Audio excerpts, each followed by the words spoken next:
नमस्कार दोस्तों, स्वागत है आपका हमारे YouTube channel MSPS 99 study centre पर। और आज अपन पढ़ने वाले हैं बायो का एक बेसिक पॉइंट जो रहेगा अपने रोग पर। रोग किसे कहते हैं, रोगों के प्रकार और प्रमुख जो रोग हैं उनमें से कौन सा रोग हो किसके माध्यम से फैलता है। भाई जीवाणु के माध्यम से फैलता है, विषाणु के माध्यम से फैलता है, और उसका जो रोग कारक है उसका नाम भी अपन देखने वाले हैं। और संचरण का माध्यम क्या है, वायु के माध्यम से फैलते हैं, जल के माध्यम से कौन कौन से रोग फैलते हैं, तो वो सब की सब बातें आज अपन इस वीडियो में देखने वाले हैं। तो अपन सबसे पहले देखते हैं रोग किसे कहते हैं। तो देखो अपने शरीर के अंदर बहुत सारी क्रियाएं जैसे पाचन है, श्वसन है, जनन है, ये सारे बहुत सारी क्रियाएं हैं। और ये जब सुचारू रूप से चलती है तब तो अपन होते हैं स्वस्थ, तब तो अपन क्या है स्वस्थ। और इनमें से किसी भी एक क्रिया का बाधित होना शरीर की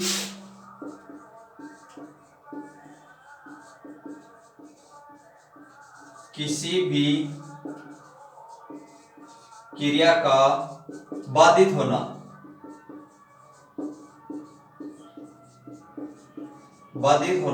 रोग कहलाता है। यानी कि शरीर की कोई भी क्रिया, चाहे पाचन है, किससे रिलेटेड है, चाहे श्वसन से है, चाहे गति से है, वृद्धि से, किसी भी क्रिया से है, और उसका बाधित होना उस स्थिति को क्या बोलते हैं, रोग बोलते हैं। रोग मुख्य रूप से दो प्रकार के होते हैं। पहला होता है संक्रामक रोग,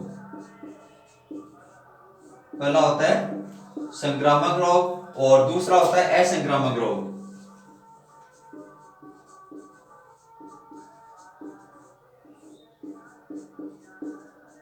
यानी कि रोग फैलने के आधार पर दो प्रकार के हो गए। पहला है अपना संक्रामक रोग और दूसरा है असंक्रामक रोग। अपन इनकी परिभाषा देख लेते हैं। संक्रामक रोग किसे कहते हैं, तो वे रोग जो एक दूसरे के संपर्क से फैलते हैं, उनको अपन बोलते हैं संक्रामक रोग। वे रोग जो एक दूसरे के संपर्क से फैलते हैं, जैसे मतलब छूने से या उसके कपड़े वगैरह यूज करने से, साथ रहने से, उठने बैठने से, इन सब क्रियाओं से फैलने वाले जो रोग हैं उनको हम बोलते हैं संक्रामक रोग। उदाहरण हो जाएगा अपना सर्दी जुकाम, हैजा है, टाइफाइड है, ये सारे के सारे जो रोग हैं कौन से रोग होते हैं, संक्रामक रोग। दूसरा अपना जो रोग का प्रकार है वो है असंक्रामक रोग। तो इसका उल्टा हो जाएगा वे रोग जो संपर्क से न फैले, जो संपर्क से नहीं फैलते हो, उन्हें बोलते हैं असंक्रामक रोग। यानी कि वे रोग जो एक दूसरे के संपर्क से न फैले, चाहे अपन कितने पास में रहे, उसको छू ले, उसके कपड़े वगैरह यूज करें, फिर भी नहीं फैले, तो उन रोगों को बोलते हैं असंक्रामक रोग। और असंक्रामक रोग यदि अपन उदाहरण पूछे तो वो है एक जोड़ों का दर्द, जैसे अपने माता पिता के, बूढ़े बुजुर्ग किसी के भी जोड़ों का दर्द है और आपको पेट दबाने के लिए सेवा करने का मौका मिले तो आप बेझिझक दबाइए, आपको रोग नहीं होगा। और दूसरा यदि कोई रोगी कैंसर से पीड़ित है, कैंसर रोग से पीड़ित है, उसकी भी आप जी जान लगाकर सेवा करिए, तन मन धन से सेवा करिए, वो रोग आपको बिल्कुल नहीं फैलेगा। तो ये दो प्रमुख रोग है जिनको अपन बोलते हैं संक्रामक रोग, यानी कि संपर्क के द्वारा नहीं फैलते। उसके बाद अपन देखते हैं प्रमुख जो रोग है कौन कौन से हैं, उनका फैलने का कारण क्या क्या है।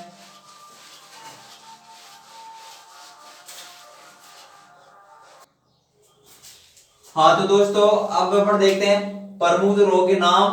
रोग कारक जीवाणु है, विषाणु है, कृमि है, प्रोटोजोआ जनित है, किसके द्वारा जनित है, उनका नाम देखने वाले हैं। और किसके माध्यम से फैलते हैं, इनके जो संचरण का माध्यम है वो क्या है, संचरण किसके माध्यम से होता है, तो ये सारी चीजें अपन इसके देखने वाले हैं। और एक लाइन में अपने 3 से 4 जगह क्वेश्चन बन रहे हैं।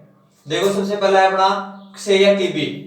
क्षय टीबी रोग है, ये जीवाणु जनित किसके माध्यम से फैलता है, जीवाणु के माध्यम से। जीवाणु का नाम है माइक्रोबैक्टीरियम ट्यूबरकुलोसिस, और फैलता है वायु के माध्यम से, 3 क्वेश्चन अपने एक लाइन में कवर हो रहे हैं, 1, 2 और 3। अगला जो दूसरा रोग है हैजा, तो हैजा है वो भी जीवाणु जनित रोग है, जीवाणु के माध्यम से फैलता है। और इसका जो जीवाणु है उसका नाम है विब्रियो कोलेरी। जीवाणु का नाम है विब्रियो कोलेरी और ये भी जल व भोजन के माध्यम से फैलता है। संचरण का माध्यम हो गया जल व भोजन। उसके बाद अगला जो रोग है उसका नाम है टाइफाइड। जीवाणु जनित रोग है, टाइफाइड भी जीवाणु जनित है और इस जीवाणु का नाम है साल्मोनेला टाइफी। साल्मोनेला टाइफी नामक जीवाणु के माध्यम से टाइफाइड रोग फैलता है और यह भी जल जनित रोग है, जल के माध्यम से फैलता है। उसके बाद अगला है पोलियो। तो पोलियो वायरस जनित रोग है, पोलियो वायरस जनित रोग है और पोलियो वायरस से फैलता है और इसका संक्रमण भी वायु और जल के माध्यम से। इसके अंदर अपने हड्डियां वो काम नहीं करती या उसके बाद हड्डियां खराब हो जाती है, तो इसलिए बच्चों को भी अक्सर सलाह दी जाती है पोलियो ड्रॉप्स पिलाने की। तो जो छोटे बच्चे हैं 3 से 5 साल तक के, उनको कंपल्सरी अपने को पोलियो की दवा पिलानी चाहिए। उसके बाद अगला है रेबीज। ये भी वायरस जनित है, रेबीज है, ये वायरस के माध्यम से फैलता है और इस वायरस का नाम है न्यूरोट्रोपिक लाइसिसिवर्स और इसका जो संक्रमण का माध्यम है वो है कुत्ता, बिल्ली, भेड़िया है, बंदर है, जिनकी लार में ये जो वायरस पाया जाता है उनके माध्यम से फैलता है। जैसे कुत्ते पागल हो जाते हैं, किसी को काटते हैं तो वो लार के माध्यम से अगले के शरीर में प्रवेश कर जाता है, तब अपने को रेबीज रोग फैलता है। और इस रोग का जो रोगी है वो पानी से डरता है। इस रोग का जो रोगी है वो जल से डरता है। इसको जलातंक या हाइड्रोफीबिया भी कहा जाता है। पूछ लेते हैं कि किस रोग को जलातंक या हाइड्रोफीबिया कहा जाता है, तो रेबीज रोग का रोगी है वो पानी से डरने लगता है और इस कारण इसको जलातंक या हाइड्रोफीबिया के नाम से भी जाना जाता है। ये चीज भी आप नोट कर लें, जलातंक या हाइड्रोफीबिया के नाम से किस रोग को जाना जाता है, तो वो जाना जाता है रेबीज को। उसके बाद अगला रोग है उसका नाम है छोटी माता या चिकन पॉक्स। छोटी माता के नाम से भी जानते हैं, चिकन पॉक्स के नाम से भी जाना जाता है और ये भी वायरस जनित रोग है। छोटी माता चिकन पॉक्स वायरस जनित रोग है और इस वायरस का नाम है वेरिसेला जोस्टर। वायरस का नाम है वेरिसेला जोस्टर और वायु के माध्यम से फैलता है। उसके बाद अगला है सर्दी जुकाम, जिसको अपन सबसे साधारण मानते हैं, सबसे साधारण और सबसे ज्यादा फैलने वाला रोग है क्योंकि इसका संक्रमण का जो माध्यम है वो है वायु और जैसे अपन खांसते और छींकते हैं तो ये आसपास के जो लोग हैं, जो संपर्क में आने वाले व्यक्ति हैं, उनमें भी फैल जाता है और इसका जो वायरस है उसका नाम है राइनो वायरस। सर्दी जुकाम का जो वायरस है उसका नाम है राइनो वायरस। उसके बाद अगला है दस्त या पेचिश। दस्त या पेचिश जीवाणु जनित है, ध्यान रखें। दस्त या पेचिश किसके माध्यम से फैलता है, तो ये जीवाणु जनित रोग है और इस जीवाणु का नाम है इकोलाई। जीवाणु का नाम है इकोलाई और विषाक्त जो भोजन है और जल के माध्यम से, यानी कि अपने दूषित भोजन का सेवन कर लिया, दूषित जल का सेवन कर लिया, तो इससे अपने को दस्त या पेचिश हो जाते हैं। और इसके अंदर अपने शरीर के अंदर पानी की कमी सबसे ज्यादा होती है, पानी की कमी सबसे ज्यादा होती है और इस पानी की पूर्ति करने के लिए अपने को एक घोल मिलता है जिसका नाम है ओआरएस। ओआरएस का घोल पिया जाता है और ओआरएस का पूरा नाम है ओरल रिहाइड्रेशन सॉल्यूशन, यानी कि जीवन रक्षक घोल भी इसको कहते हैं, जीवन रक्षक घोल। उसके बाद अगला है मलेरिया, जिसको मलेरिया बुखार भी कहा जाता है। ये प्रोटोजोआ जनित है, मलेरिया बुखार प्रोटोजोआ जनित है और इसका जो वाहक होता है वो होता है मादा एनाफ्लीज मच्छर। मादा एनाफ्लीज नाम का मच्छर है वो इसका वाहक होता है, यानी कि ये इसको फैलाने का काम करता है। उसके बाद अगला है नारुया बाला रोग। नारुया बाला रोग ये फैलता है कृमि के माध्यम से। इसका जो फैलने का माध्यम वो कृमि और इस कृमि का नाम है ड्रैकनकुलस मेडिनेसिस। अपना नारुया बाला रोग ड्रैकनकुलस मेडिनेसिस नामक कृमि के माध्यम से फैलता है और इसकी लंबाई लगभग 30 से 125 सेंटीमीटर तक हो जाती है और ये अपने हाथों में निवास कर आंतों में रहता है और आंतों में अपने हिस्सा का भोजन वो खाने लगता है और जैसे इसको भोजन नहीं मिलेगा तो क्या करता है, आंतों के अंदर घाव कर देता है और ये जल के माध्यम से फैलता है। जल के अंदर इसका जो कृमि अंडे देता है और जो स्वस्थ व्यक्ति उसको जैसे पीता है तो ये इसके शरीर में प्रवेश कर जाता है। उसके बाद अगला है डेंगू।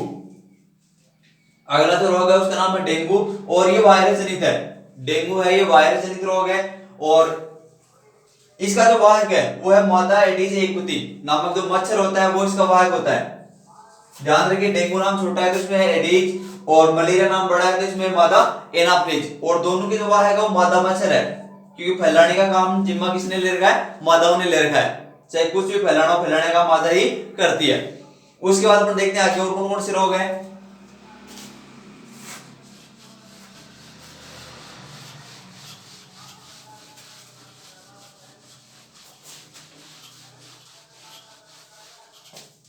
अगला जो रोग है उसका नाम है एड्स।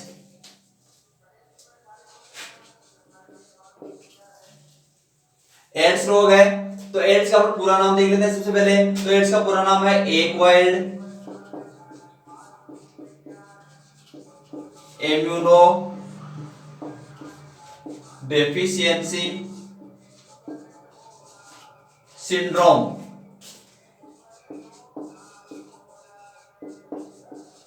ये तो है अपने एड्स का पूरा नाम, एक्वायर्ड इम्यूनो डेफिशिएंसी सिंड्रोम। और ये वायरस जनित है, किसके माध्यम से फैलता है? वायरस के माध्यम से। और उस वायरस का नाम है एचआईवी। एचआईवी नामक वायरस से फैलता है। और एचआईवी का पूरा नाम है ह्यूमन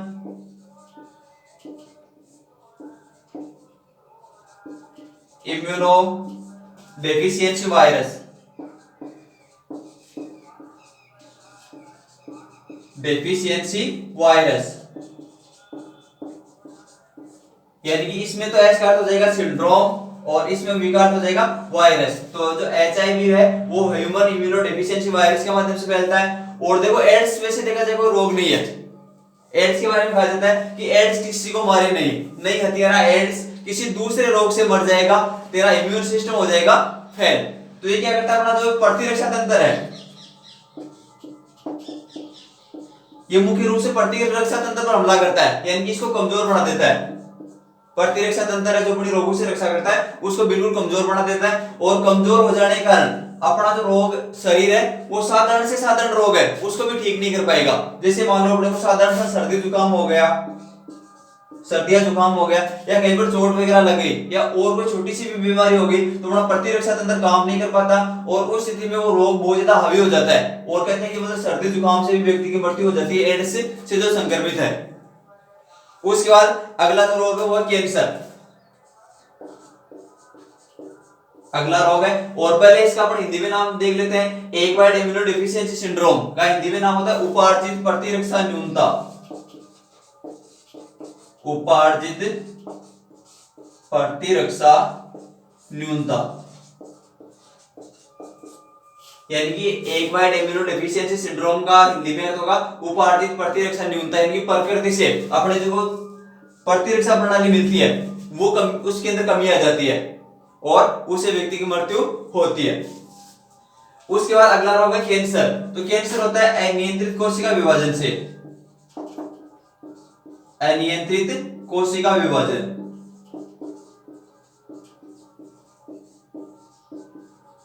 अपनी कोशिकाओं में जनन होता है विभाजन के माध्यम से। कोशिकाओं में जनन कैसे होता है? विभाजन के माध्यम से।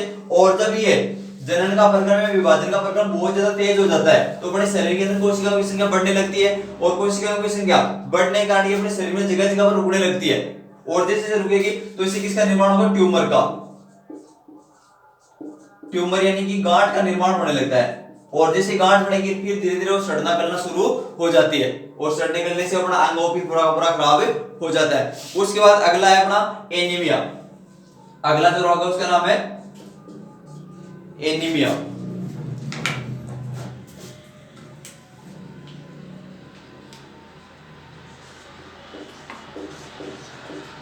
एनीमिया में होता क्या है? अपने रक्त में हीमोग्लोबिन की कमी।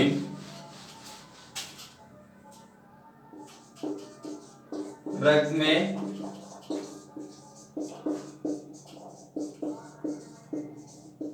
हीमोग्लोबिन की कमी हो जाती है तो अपने को एनीमिया रोग हो जाता है। और इसके इलाज के लिए आयरन की जो टेबलेट है काम में ली जाती है।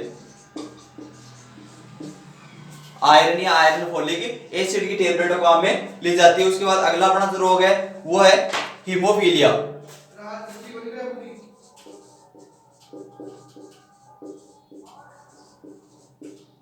हीमोफीलिया इसके अंदर क्या होता है? अपना रक्त का थक्का नहीं बनता। रक्त का थक्का न जमना। और रक्त का थक्का न जमने के कारण अपना रक्त लगातार बहता रहेगा और उससे क्या होती है? व्यक्ति की मृत्यु हो जाती है। और हीमोफीलिया इसको आनुवंशिक या जेनेटिक रोग भी कहा जाता है। हीमोफीलिया है वो कौन सा रोग है? अब आनुवंशिक रोग यानी कि पीढ़ी दर पीढ़ी चलने वाले रोग भी कहे जाते हैं। और उसके अलावा एक वर्णांतता रोग है, इसको भी अनुवांशिक रोग कहा जाता है। तो दोस्तों ये थे आज प्रमुख रोग, इनके रोगकारक सूक्ष्म जीव। और अपन इस क्लास को देखा जाए तो कम से कम 30 प्लस जीके क्वेश्चन अपने एक क्लास में तैयार होते हैं। और यदि आपको हमारा वीडियो अच्छा लगता है तो आप वीडियो को लाइक करें और हमारे चैनल को सब्सक्राइब जरूर करें। धन्यवाद दोस्तों।